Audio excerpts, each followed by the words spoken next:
I put my foot underneath. Now there's some concepts here and some mathematics. We all brought calculators, right? No. I don't even know how to use one. I'm about this side. Anyway, I put it together an appendix which presents material in a different way than I have. And it's taken from junior books that take a look at it, a different way of presenting it, and it'll be like a review for you if you don't follow what's going on. There's also a little bit of homework in the appendix. Homework, I mean, you know, problems to see if you understood what's going on. Okay? That's it. I'll show you. Where's the appendix? Yeah, stuff like this, you know, it's obviously going to be different than what I'm talking about. You know, some other stuff, okay? You can find it when you want. It's at the end of the lecture.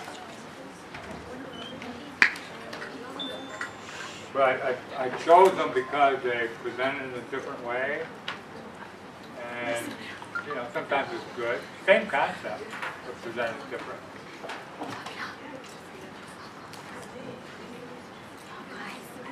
Is that it?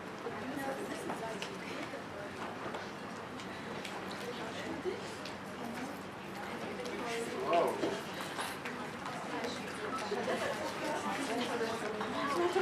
See, there is some math.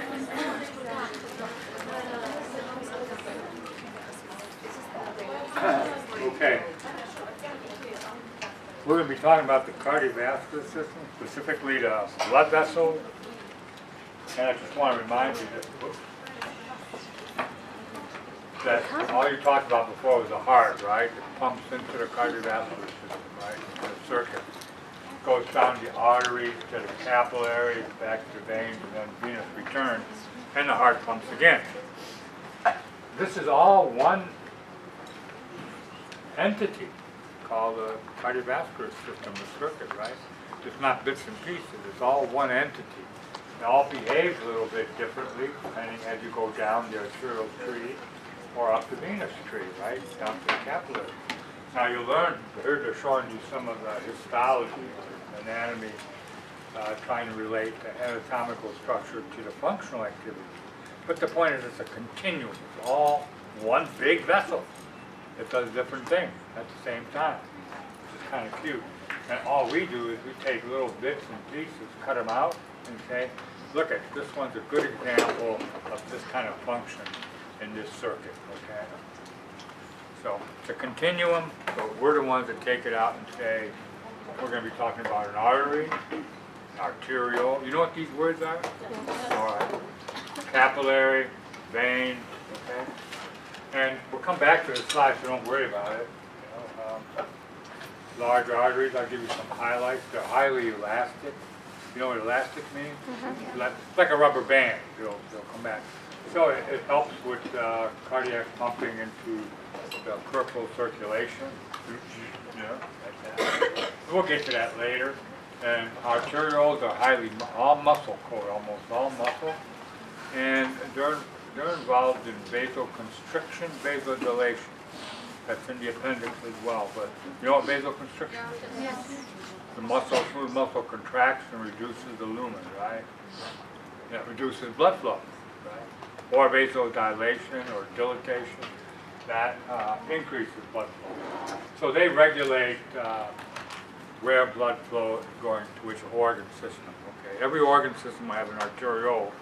It's like a spigot on a faucet. You can turn it on or off at every level. We'll get to that later. Capillaries are very good. Like that, there's 10 billion.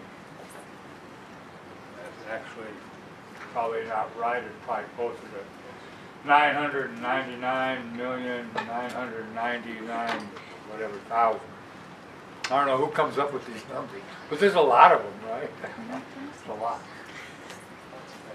But there's only one cell lining. It's called the endothelium, and there's a reason for that. Everything we bring up has a reason. And the reason for the single cell lining is that's your exchange vessel. They exchange material like oxygen, carbon dioxide, we'll get to that later. They pick up nutrients like glucose, okay? They pick up metabolites from cell metabolism. So they're exchange vessels, and you don't need something very thick to interfere with exchange. You want something very thin. You see, when you get to the lung, you got the same thing. You've only got very little parenchyma in the lung, so you can move material very rapidly. And veins, they're distensible. They're thinner than the artery, and distensible or compliant, and they can hold a lot of material. And they're not elastic. They don't come back like a rubber band. So they're called blood reservoirs, if you will. You know what a reservoir is? It can hold on to blood. Okay. We'll come back to these. We're going to be talking about hemodynamics today. And hemodynamics is really physics of, I got here, homogeneous fluid in rigid tubes. That's a bunch of scientists a long time ago, either plastic tubes or glass or steel, pushing water through these things and changing dimensions, etc., pressures, whatever. They came up with these laws of hemodynamics. And we use it, we apply it to the cardiovascular system because basically we're a bunch of, it's a tube, right?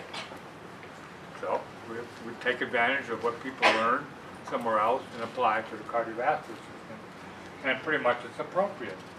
Except there's two problems, which we know and we're aware of, is that these are not rigid tubes. The capillary system, I know this, see that copper pipe? Supposed to be, capillaries, arterioles are probably the closest things that come to something rigid, but they're not really rigid, we know that. You can expand it a little bit. But they're pretty rigid. But this is not the way cardiovascular system is. Cardiovascular system more like this. You push in something, it can expand. You know what I mean? So it's not a rigid tube, really. And this is more like veins, arteries. I just like this. Just like a rubber tire, it's like a copper pipe. Okay? But anyway, it's different. The vessel itself we're dealing with is not a rigid tube, and also it's not a homogeneous fluid we're dealing with. Blood is not homogeneous. Blood has red blood cells in it. We'll come to that. And you know what hematocrit is? Well, you will now, right? Hematocrit is the percentage of blood that is, pardon? Oh, RBC. So, it doesn't matter how much you take. If you take a gallon of blood, of course you'll die. But take a blood and you spin it down. The percentage of that volume is RBC, that's your hematocrit. Okay? It's an easy thing to use clinically. I think you've heard of it. They call it a crit or something like that in the clinic. Hematocrit they're referring to. And normally it's around 43, 44. A little higher for men than women, but there's significant overlap there. And if the red blood cells is low, the way you get there, all you do is centrifuge that. Did I mention that? Yeah. The red blood cells spin down. Yeah. So this is red blood cells here. And here's less red blood cells. It's called anemia, right? You heard of that before? Yeah. Yes. Polycythemia is the opposite. A lot more red blood cells. If you follow sports or something like that, you may have noticed that some athletes go to high altitudes to train, and they do that so that they increase their hematocrit, because low oxygen tension, high altitudes stimulate the erythropoietin and stimulates red blood cell development and release. So the hematocrit gets up. That way, when they get down to normal altitude levels, they got a lot of RBC, which carry your oxygen, and they can outcompete someone who hasn't acclimated like that. Anyway, polycythemia is more red blood cells than normal. Okay, anemia, polycythemia. So it's not a homogeneous fluid, and the reason for that is it contributes to viscosity. Now you know what viscosity is, right? Let's compare water moving down a slide, if you will, and honey. Which one's going to move faster? Water. And which one's more viscous? Honey. See, we all know what it is, you just don't know how to define it. We know honey is more viscous than water, so we know what viscosity is. All right. RBCs give blood most of its viscosity. Okay. And what he's drawn here is blue is water, plasma is this one, and the red one is RBCs.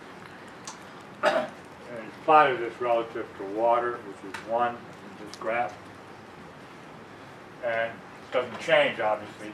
And plasma, the only thing that it raises overall viscosity a little bit, not much, was it 50% or something like that? And that's mostly protein. Okay? And so most people just ignore it. But look what happens with RBCs. The more RBCs you have, viscosity goes way up. Less RBCs, viscosity goes down.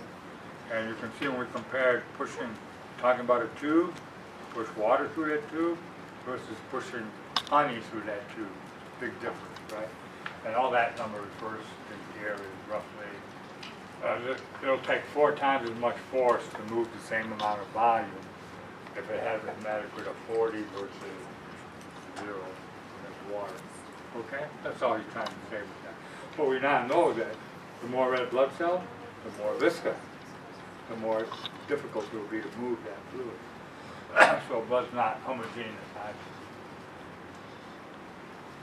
Cute, huh? You want to memorize all these things? No. You better know. Well, I don't either. It took me a while. I even copied them wrong first. Anyway. Well, hopefully we'll understand all these. And we'll go back and laugh just as hard now. We'll go, that wasn't so hard. Maybe. Okay, let's look at one formula, and that's this one right here. And it's over here. Flow, velocity, and cross-sectional area. There's a difference between velocity and flow.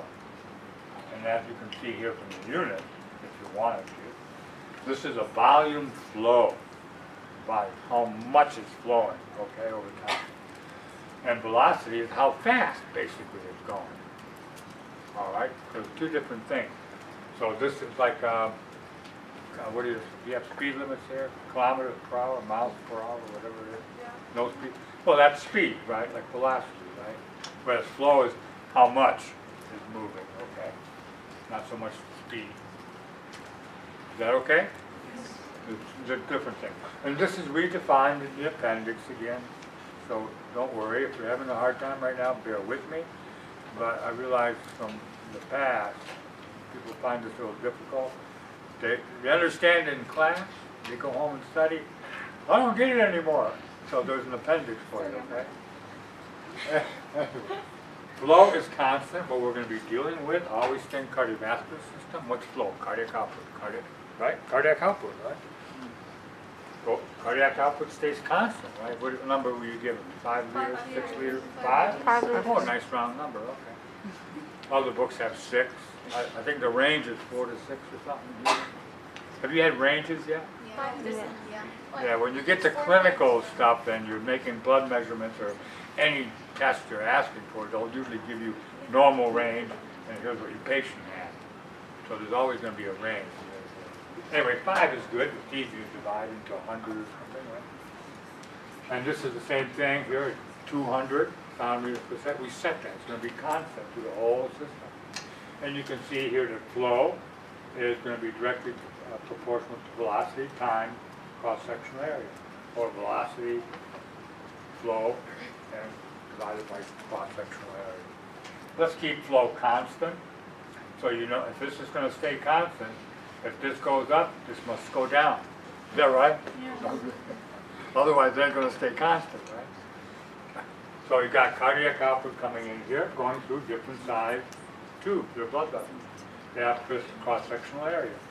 And this is easy to figure out. This is 2, divided to flow.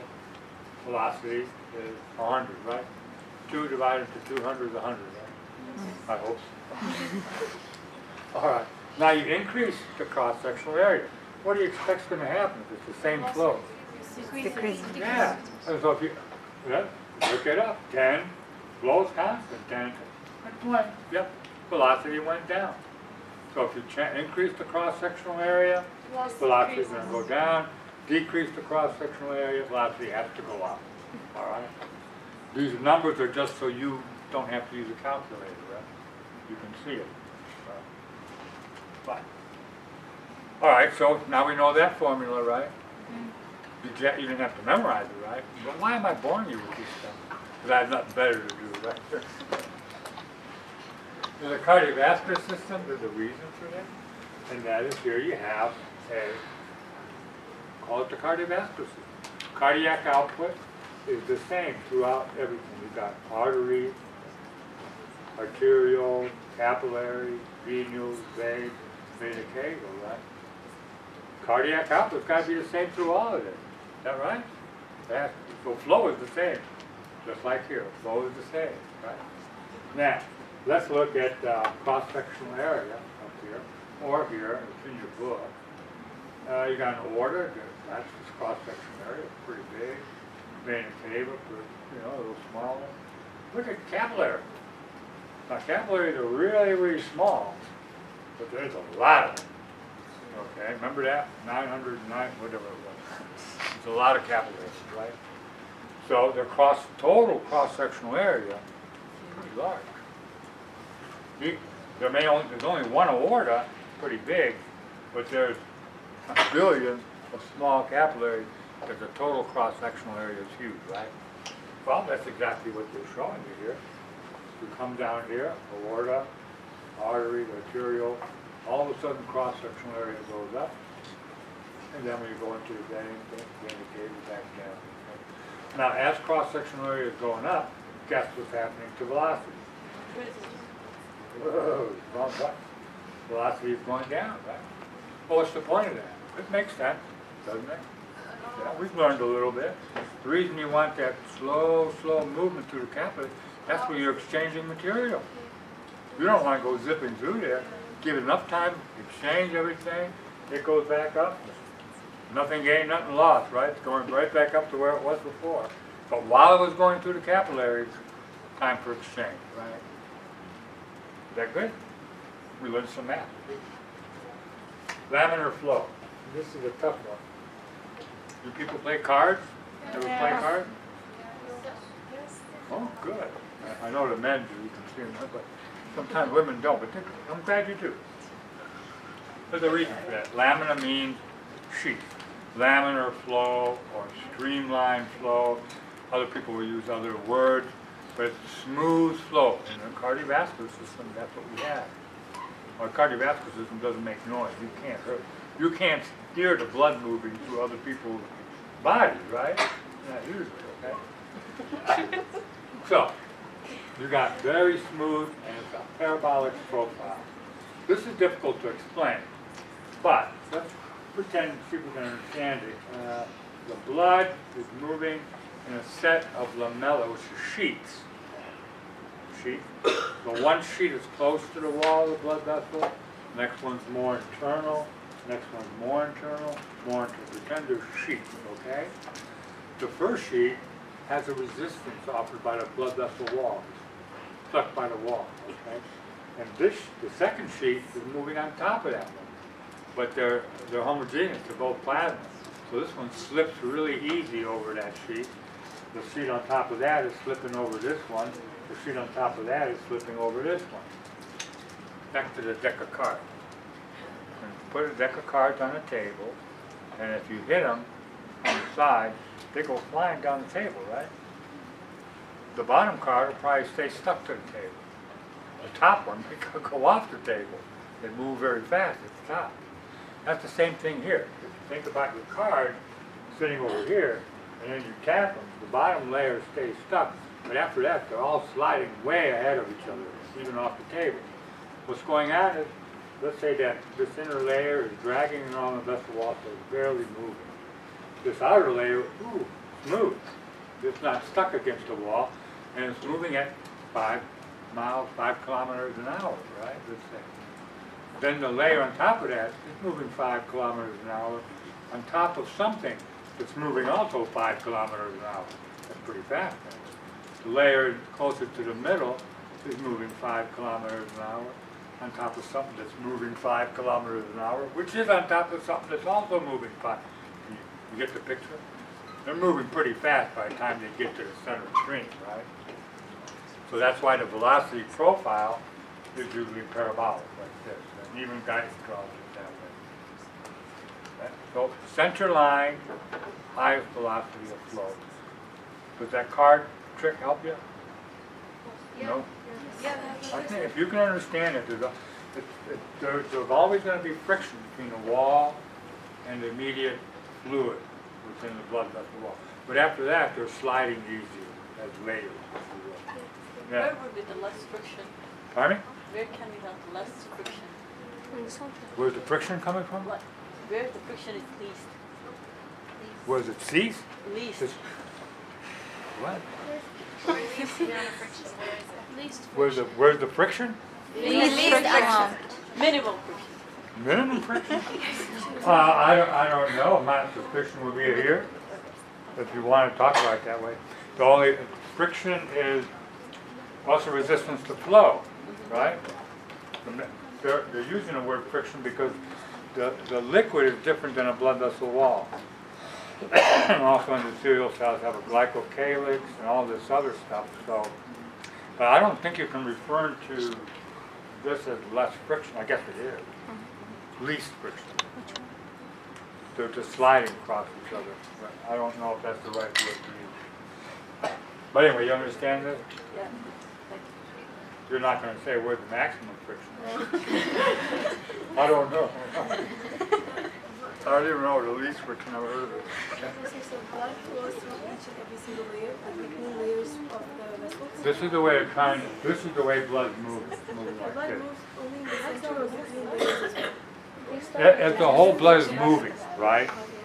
But if you want to understand hemodynamic flow, laminar flow, that's a smooth streamline. And as a matter of fact, if you try to measure velocity, the highest will be right in the center. That card thing I was telling you about is only from here to here. But the same thing happens in the other direction. It's a circle. So between the yellow layer and the pink, we'd still have blood flow? No. There are all This is What's the problem? No, I'm no. not- blood. Now, doctor, she thinks that the layers are layers of the Oh, we're vessel. getting stuck here? This is just the third slide. We're going to be in a lot of trouble. She thinks What? that the layers are for the vessel wall itself, so the blood flows between the layers, but the Yeah, layers this are is the an blood. explanation. It's sort of like you put the cards on a table, and now somebody's going to ask me, where's the greatest friction? Let me put it this way. The card closest to the table is going to have the most resistance. The other cards slide over each other. That's just used as an analogy to explain blood flow. Where this friction comes from, your guess is as good as mine. Glycocalyx, something sticking out of. So it's basically blood flowing through the capillary, but through the vessel, but we're just dividing it into layers to classify which is flowing fastest and which is the slowest. This has no practical. Yeah, we're just saying where there is friction and then. The friction's just in the wall. That's it. No other friction ever, never ever appeared again. Forget friction. All right, you got a normal pattern. So in the center line, it's going to be the fastest, right? It's a parabolic relationship, and that's called. I'm having fun because I don't know. I don't even understand why you're talking about it. Anyway, this is right here. It's the fastest velocity. And I think you can imagine, you know, red blood cells, white blood cells, anything heavy is going to be sucked up in the middle, and that's where you find most of your blood cells is in the center stream.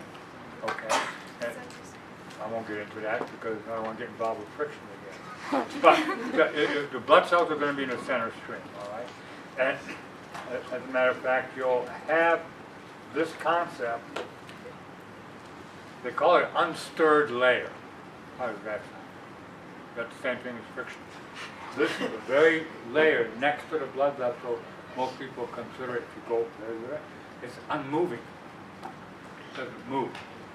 So what do you want to call that? The next layer moves faster and so on. But it's called an unstirred layer. And the example people give is with friction. Okay? Now, if it's too, let's say here you use the several reasons for that, we'll get into that. If the velocity is high, we know what velocity is, right? We just had that. Cross-sectional area, flow, and velocity. Then you can get turbulent flow. And now it's no longer parabolic. It's just bouncing all over the place. And Guyton shows it this way, or they're called eddy currents, okay? And that's inefficient. It's not moving smoothly anymore like cars over each other with less friction. It's creating turbulence. You know what turbulence means? Yes. No.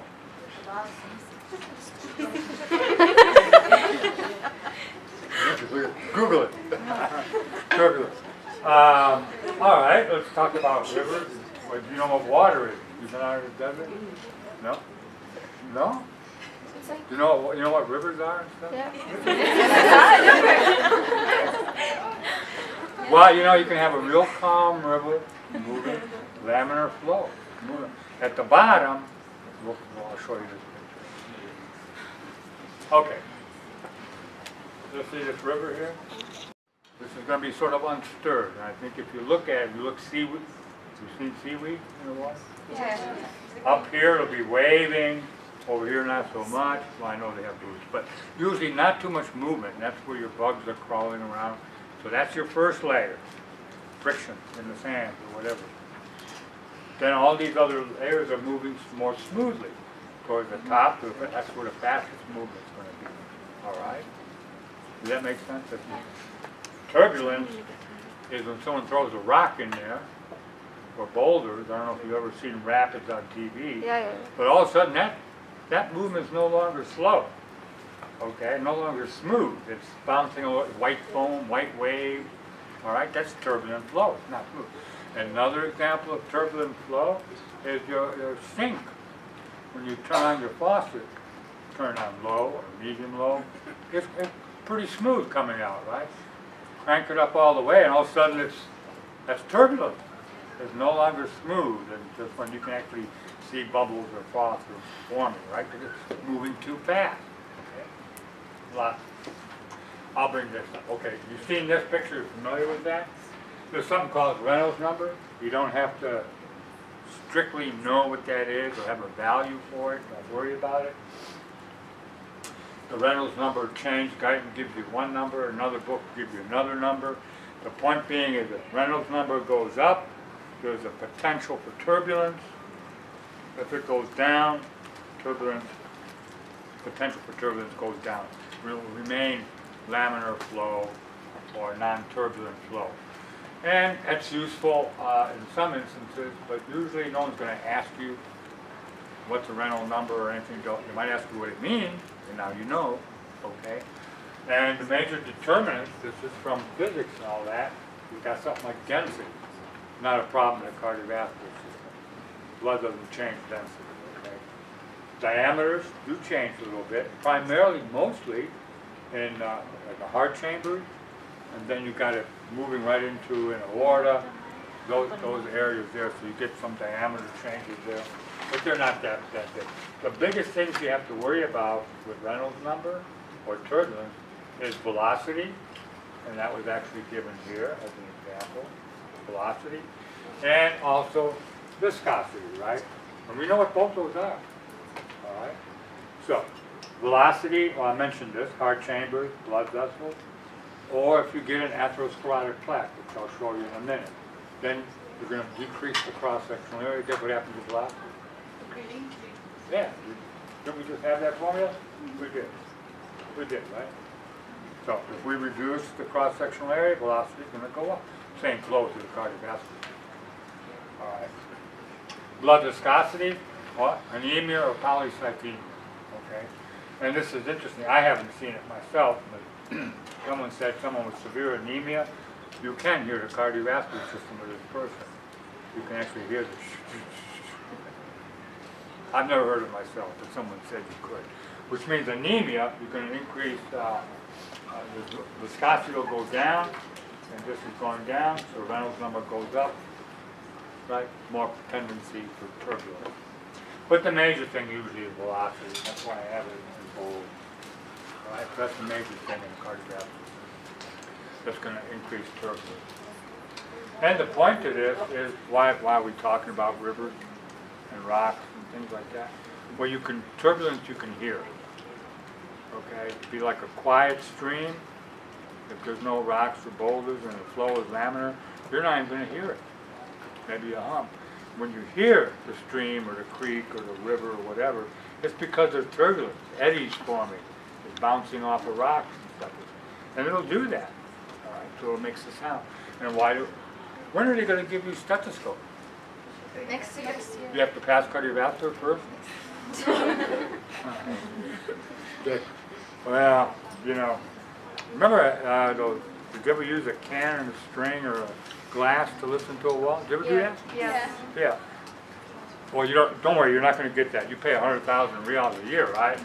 They're going to give you something fancier than a can and a string to wear around your neck. You get the stethoscope, right? Basically, it's an amplifier, right? That's all it is. And why did they give it to you? So you can hear sound, right? You're going to make diagnostic decisions based on what you hear. And for 100,000, you better get a stethoscope, right? What? You have to buy it? Tell me who wants a can with a string. No, I'm only kidding. But that's what it's used for, to diagnose based on sound. And now you have turbulence, right? Yeah. You said extreme anemia, you hear the... Sorry. Pardon? In extreme anemia, what do you hear? Anemia, you have a low red blood cells, okay? Huh? You said we hear something. Yeah, I haven't heard it myself, but they say the velocity, the flow, the Reynolds number, the viscosity is going down, and the flow will go up too. But the Reynolds number will go up, so there's a chance for turbulence. The flow may not be laminar, may not be smooth. And if it's not smooth, it'll create turbulence against the wall, and you'll be able to hear that. Turbulence creates audible, that means you'll be able to hear these vibrations. Okay? You can hear them. And that's why you need a stethoscope. You do that with your lungs, too. Turbulence, airflow is laminar as well. And I'll explain airflow like cars. You know, the air closest to the bronchi, but you know what I mean. If it's smooth and laminar, it's okay. You interfere with that laminar airflow, you can hear it. Just like if you get congestion or something, there's mucus building up, you don't longer have laminar airflow. They listen to your lung, you got congestion, Heart, don't you listen to heart sounds and stuff? Yeah. That's more noise. Doctor, if the viscosity is less, doesn't the blood move easier? So it will Yeah, but okay, how fast do you want it to move? Don't forget that once it gets fat, velocity gets high, you're going to create turbulence, just like turning that faucet on real high. Okay? Let's take a look at that. Are these audible vibrations are referred to as brute? Wait a minute. Okay, see that rock? It causes turbulence. And here you have an arterial plaque. And this plaque, what's it doing in the cross-sectional area? Decrease. What's going to happen to velocity? Increase. You're increasing velocity. And that, believe it or not, is a stethoscope. Maybe an old one. But you can hear it. It's called the carotid root. That's your carotid artery. You had that, right? You shouldn't be able to hear it. Right? It's supposed to be laminar flow. But because there's an atherosclerotic plaque there, arteriosclerosis, you can hear the noise. And you know this person's got a problem. Next thing you know, send them for test. Ultrasound, whatever. Resistance.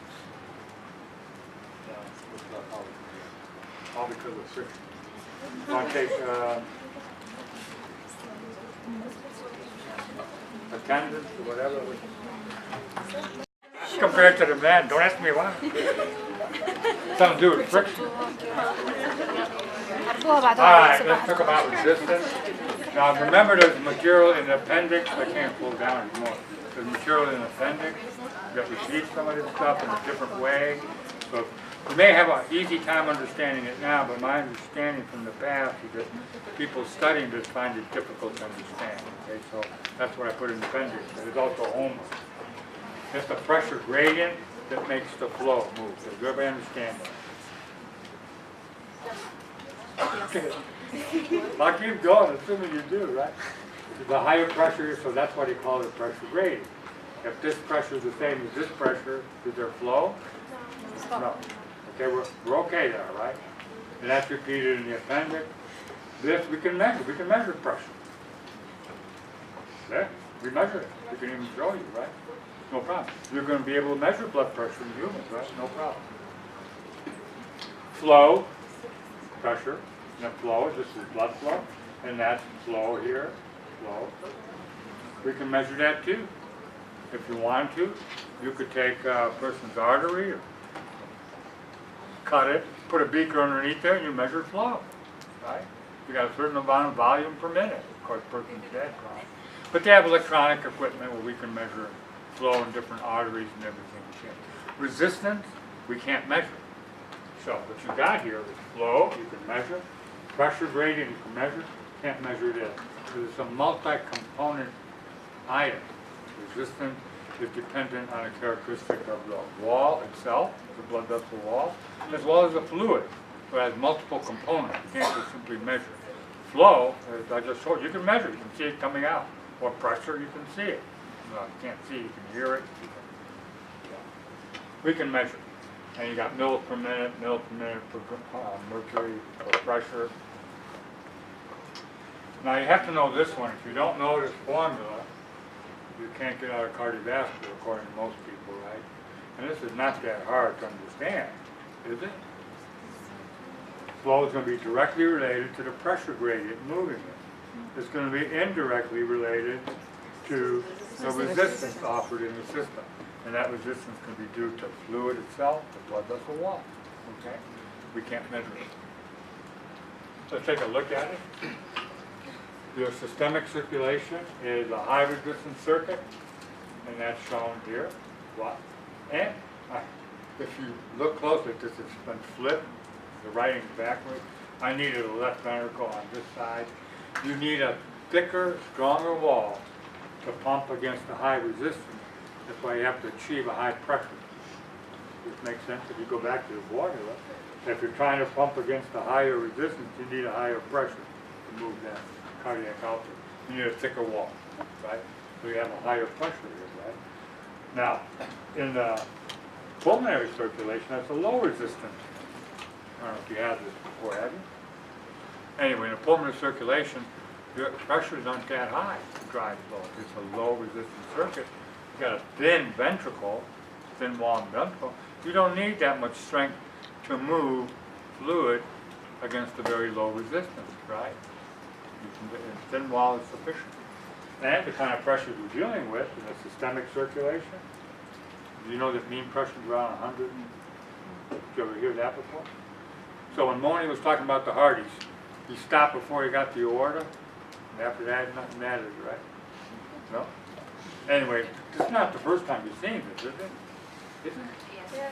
Wow. So anyway, this is our aortic pressure, straight out of the heart, right? Okay. You know what mean pressure is, right? Arterial pressure is about 100? Yes? Yes. That's it right here, about 100. We'll see how that's really not true later. But for now, let's leave it at 100. And then I'll explain this later. But you got a pressure of 100 here, right? Agreed? Now, you did get to the right atrium, right? What's the pressure there? Did you talk about venous return cardiac output? No. Huh? Venous return. Well, it's close to 0, right? Yes. Right? So all this pressure that's coming down is about 0. You got a pressure gradient, right? Is that right? Yes. So you got 100 millimeters of mercury here, 0 here, right? And this is right atrial pressure. You did get that, right? It's close to 0, right? Maybe +1 or -1. Right? And sometimes this pressure is in the clinics referred to as central venous pressure, you'll hear. Okay, that's what they refer to it as. But anyway, that's your pressure gradient. And you've got your cardiac output. You can get resistance. Now in the pulmonary circulation, thin wall, less pressure needed, and also has a gradient. Now Guyton refers to this when we're talking about just a systemic vascular resistance, pulmonary vascular resistance, okay? We just saw that. Systemic, pulmonary. Systemic, mean arterial pressure, right atrial pressure, over cardiac output. Is that right? Remember this? That's it. Am I losing you people?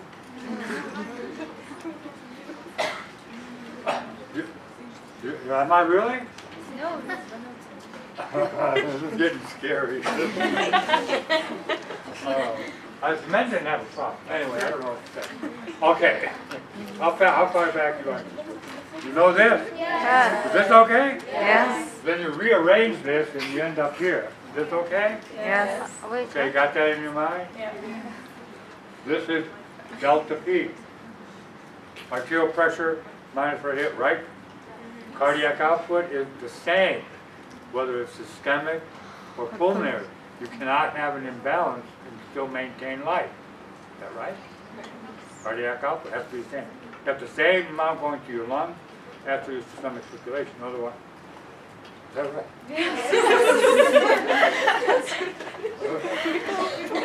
Okay. So here's what I did. I just didn't put a number for cardiac output. This is called systemic vascular resistance. This is called pulmonary. Guyton refers to this as total peripheral resistance. And he's only talking about the systemic circulation. And TPR, total vascular resistance is really an old term. They either split it up into systemic, which is what he's talking about, and pulmonary. So it's either SVR or PVR in the clinic nowadays, okay? But TPR, total peripheral resistance, is the way Guyton, but he's talking about systemic vascular resistance, okay? I got that in the notes. Anyway, cardiac output's going to be the same, right?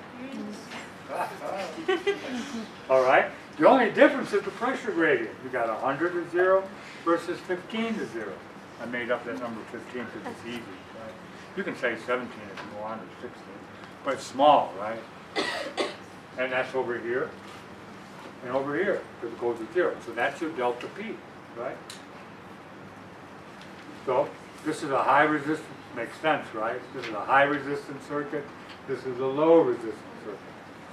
And pulmonary resistance is about 1/7 of systemic, okay? These are just terminology that you're going to be doing in the clinic. This is a constant. I haven't even talked about it. Nobody brought it up. But it's a constant. They have, these are units here, millimeters of mercury, and this is liters per minute, or it could be mils per minute, whatever unit you want. But it's certainly not dynes per centimeter, right? To get to dynes per second per centimeter, which is the unit they want to use clinically, you have to, it's a series of constants. You add them up, come to 80. You don't have to worry about that, okay? Don't even bother memorizing it. But the concept, we do know, right? We know that what you're dealing with is a pressure gradient and cardiac output of flow, right? Let's look at determinants of resistance. And that's called Purcell's law. This one, you want to memorize this? What? We already know most of it anyway. Remember, the blue is another constant, right? Like if I was to divide pi, what is pi? 3.1? 14. It goes on forever, right? And if I was to divide that by 8 and come up with one number, I could put it there just like these guys put 80 there. Okay, and that's probably rounded off. They're just putting in all these constants so that they can express this in dynes per centimeter. That's the official way of doing it in the clinic. And you're going to go into the clinics, I assume. All right, Purcell's law is over here, and we'll memorize it. Nah, we'll just know what it is, right? Let's look at a few things. The Guyton uses diameter here. Most people use radius. And I'll use radius. Radius is 1/2 the diameter. Is that right? The thing, you guys know that? Yes. You're way back there. You better shout. Do you have a question? Yeah. I was going to ask, what was the end? You better pass it on. I can barely hear it. No, because you see the equation on the right side? This one? Yeah. Yeah. I was going to ask about what's the end. Can we wait to go over this? Okay. Let's look at this. You got diameter, we'll talk about radius, okay? Basically, it's the same thing. And for the doubling of radius, the doubling of diameter, you're going to increase flow Pressure is the same here. Flow is going to increase 16-fold. See, that's a doubling, 1 to 2, or 2 to 4, it doesn't matter. 16-fold. So, flow is proportional to the radius to the fourth power, directly proportional. In other words, the larger the radius, the more the flow. But it's such a dramatic effect that it's not just simply a proportion, it's to the fourth power. Does that make sense? Yes. It's not 1 to 1, it's like a doubling to 16-fold, okay? You know how that works, right? You went to 2, so 2 times 2 is 4 times 2. Times 2 is 16, right? Doesn't that make sense? Okay. Fourth power. We know that, okay? Now here's another, here's flow. Don't forget, pressure's the same here. Look at the flow. Flow. Now if you increase the length, it's inversely proportional. Double the length, guess what happens to flow? It gets cut in half. Proportional, right? Not to the fourth power, not to any power, just proportional, right? Now, if you increase the viscosity, you already know what's going to happen, right? See, these are tube dimension. This is a characteristic of the fluid. That's why I mentioned resistance is a very hard thing to deal with. You can't measure it. Okay, if you increase viscosity, what's going to happen to the flow? So it's going to be inversely proportional. Double viscosity, half the flow. The thing that has the most effect on blood flow for the same amount of pressure is going to be the radius. That's the most important determinant of resistance in the cardiovascular system. Is this okay? All right. And the radius is controlled primarily at the level of the arterioles. They have the smooth muscle, they constrict, they dilate. And it doesn't take much when you're dealing about to the fourth power, right? You can have a tremendous effect on flow, small changes in radius, right? Is that okay? All right, back to this. And maybe we'll address your question now. And this is the formula here. This is a review of what we just talked about. Flow is directly proportional to the radius, fourth power, inversely proportional to the length. Didn't it make sense to increase the length? Then you're going to cut flow in half, right? If you had infinite length. All right, so we know this formula, right? Did we not cover this? Flow, pressure gradient, resistance, right? Well, let's look at this here. Flow, that's Purcell's law, right? This constant, let's just throw it away. Nobody cares about constants, right? So what are you left with? Pressure over all this.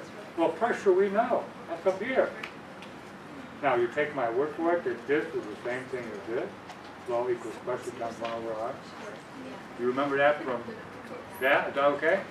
So, that means 1 over R is this. It has to be. Because this is your pressure, right? The only, everything left is 1 over R. And it makes sense. Okay, to get resistance, you have to flip it. So resistance is proportional to viscosity. Yep, increase viscosity, you're going to increase resistance, right? Increase length, you're going to increase resistance, right? Increase radius. Decrease. It's our fourth power, no less, right? All right. So you've got the whole thing here. Delta pressure. Now, if someone mentions Purcell's law, you don't have to have it memorized, right?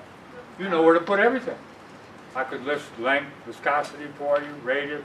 You know where to put it in this equation, right? Make sense? So you learned about that. It's primarily determined by the radius. Okay, arterial. I gotta get going. You only got this far? You guys are in trouble. Better study. You gotta do it 10 minutes. We'll come back to this tomorrow, okay? Am I going too fast?